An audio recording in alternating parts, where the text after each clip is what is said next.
مومنو،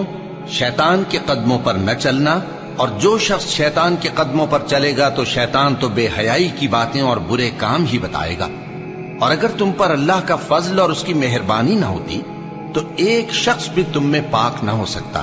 مگر اللہ جس کو چاہتا ہے پاک کر دیتا ہے، اور اللہ سننے والا ہے، جاننے والا ہے۔ اور جو لوگ تم میں صاحب فضل اور صاحب مال ہیں وہ اس بات کی قسم نہ کھائیں کہ رشتہ داروں اور محتاجوں اور وطن چھوڑ جانے والوں کو کچھ نہیں دیں گے، اور ان کو چاہیے کہ معاف کر دیں اور درگزر کریں۔ کیا تم پسند نہیں کرتے کہ اللہ تم کو بخش دے؟ اور اللہ تو بخشنے والا ہے، مہربان ہے۔ جو لوگ پرہیزگار اور برے کاموں سے بے خبر اور ایماندار عورتوں پر بدکاری کی تہمت لگاتے ہیں ان پر دنیا اور آخرت دونوں میں لعنت ہے، اور ان کو سخت عذاب ہوگا، یعنی قیامت کے روز جس دن ان کی زبانیں اور ہاتھ اور پاؤں سب ان کے کاموں کی گواہی دیں گے۔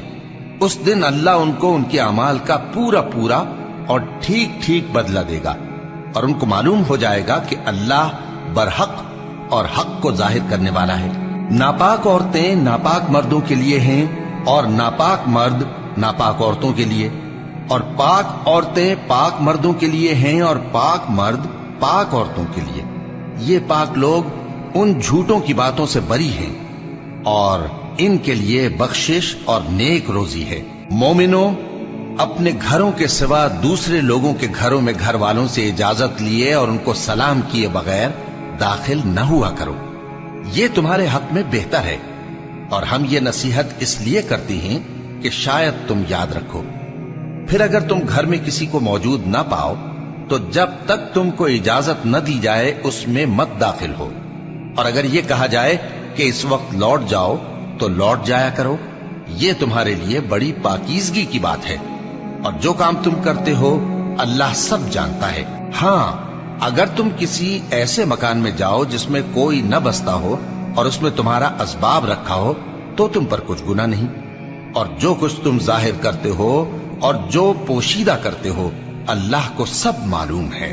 مومن مردوں سے کہہ دو کہ اپنی نظریں نیچی رکھا کریں اور اپنی شرمگاہوں کی حفاظت کیا کریں،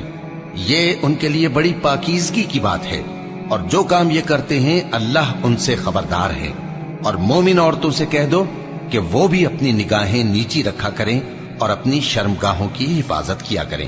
اور اپنی آرائش یعنی زیور کے مقامات کو ظاہر نہ ہونے دیا کریں مگر جو اس میں سے کھلا رہتا ہو،